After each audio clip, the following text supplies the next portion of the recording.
সামাজিক মাধ্যমে এই মুহূর্তে আলোচনার কেন্দ্রবিন্দু লালমনিরহাট জেলা প্রশাসনের বরখাস্ত হওয়া নির্বাহী ম্যাজিস্ট্রেট তাপসী তাবাসসুম উর্মি।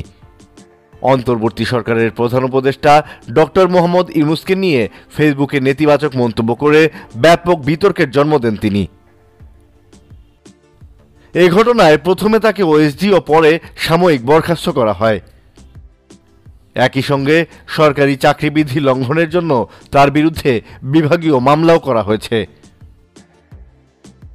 তাবাসসুম উর্মিকে নিয়ে সোশ্যাল মিডিয়া জুড়ে আলোচনা সমালোচনার ঝড় বইছে এখনো। শুধু তাই নয়, এই ইস্যুটি এখন টক অব দ্য কান্ট্রিতে পরিণত হয়েছে। উর্মিকে ওএসডি করার প্রতিবাদ জানিয়ে ফেসবুকে একটি স্ট্যাটাস দিয়েছেন আওয়ামী লীগের সাবেক সংসদ সদস্য গোলাম মাওলা রনি।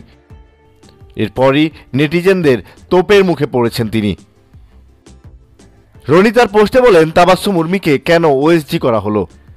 তিনি বলেন, একজন নবীন সরকারি কর্মকর্তার একান্ত ব্যক্তিগত একটি কথা যারা হজম করতে পারেন না, তারা কিসের রাষ্ট্র সংস্কার করবেন, কিসের গণতন্ত্র প্রতিষ্ঠা করবেন। এই পোস্ট করে রোষানলের মুখে পড়েছেন রনি। মহিউদ্দিন নামের এক ব্যক্তি মন্তব্য করেছেন, আপনিও যে স্বৈরাচার ও গণহত্যাকারীদের দোসর তার বুঝতে বাকি রইল না। আব্দুল আওয়াল নামে এক ব্যক্তি লিখেন, স্বৈরাচারের দোসর হিসেবে আপনি তো আপনার আসল রূপ প্রকাশ করে দিলেন। আরেকজন লিখেন, আওয়ামী লীগের আমলে কোনো আমলা এরকম পোস্ট দিলে চাকরিই থাকতো না, তারপর পরিবার নিয়ে বসবাস করাই কঠিন হতো। এদেশে ফেসবুক পোস্ট করার অপরাধে অনেকেরই চাকরি গেছে। আরেকজন লিখেন, আপনাকে অনেক জ্ঞানী হিসেবে জানতাম, ভুল ভাঙানোর জন্য ধন্যবাদ। এমন অসংখ্য কথা শুনতে হচ্ছে রনিকে। তার ওই পোস্টে নেতিবাচক কমেন্টই বেশি পড়ছে। ডক্টর ইউনূসকে নিয়ে তাপসী তার ফেসবুকে লিখেছিলেন, সাংবিধানিক ভিত্তিহীন অন্তর্বর্তী সরকারের প্রধান উপদেষ্টা বলেছেন রিসেট বাটনে পুশ করা হয়েছে, অতীত মুছে গেছে। রিসেট বাটনে ক্লিক করে দেশের সব অতীত ইতিহাস মুছে ফেলেছেন তিনি।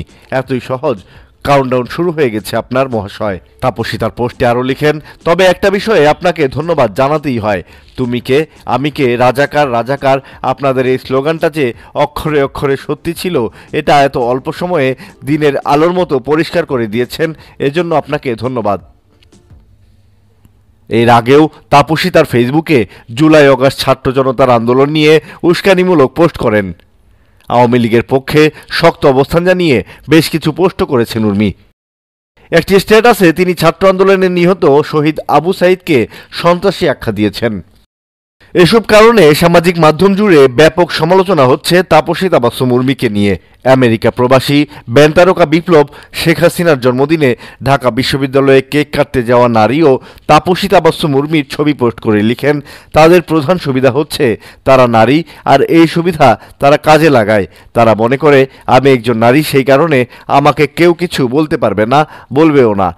নারী হিসেবে তাদের প্রধান আপাও এই সুযোগটাই নিতেন সবসময়। আর ক্যাডার আপা তো গণিতে ভালো, সেই কারণে গাণিতিকটা একটু ভালো বোঝেন।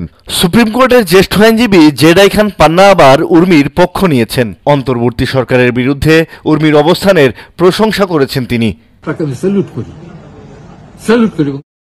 জেডাই খান পান্না বলেছেন, উর্মিকে সব ধরনের আইনি সহায়তা দিবেন তিনি। তার যে কোনো আইনি সহায়তা লাগে আমি এবং আমার বন্ধুরা দাঁড়াইয়া তার আইনি সহায়তা দেব।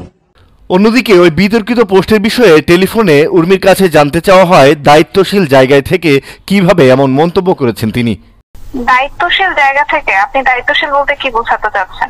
আমি যখন দেখবো আমার দেশের উপর কোনো থ্রেট চলে আসতেছে, আমি মনে করবো আমার দেশকে বাঁচানোর জন্য আমার যতটুকু বলা উচিত সে বলাটাই আমার দায়িত্বশীলতা। ঠিক আছে। উর্মি বলেন, তিনি চান না তার দেশে কোনো মুক্তিযুদ্ধ বিরোধী শক্তি আসুক। তার যাকে মনে হয়েছে মুক্তিযুদ্ধ বিরোধী শক্তি, তাদেরকে নিয়ে তিনি সেভাবেই পোস্ট দিয়েছেন। শোনেন, আমি ফ্র্যাঙ্কলি বলি, আমি চাই না আমার দেশের দায়িত্বে মুক্তিযুদ্ধ বিরোধী কোনো শক্তি আসুক। ঠিক আছে। আমার যাকে মনে হয়েছে মুক্তিযুদ্ধ বিরোধী শক্তি, যাদেরকে মনে হয়েছে আমি তাদেরকে সেভাবেই ট্রিট করেছি, আর আমার পোস্টটা আমি সেভাবেই দিয়েছি। রিসেট বাটন পুশ করা মানে কি?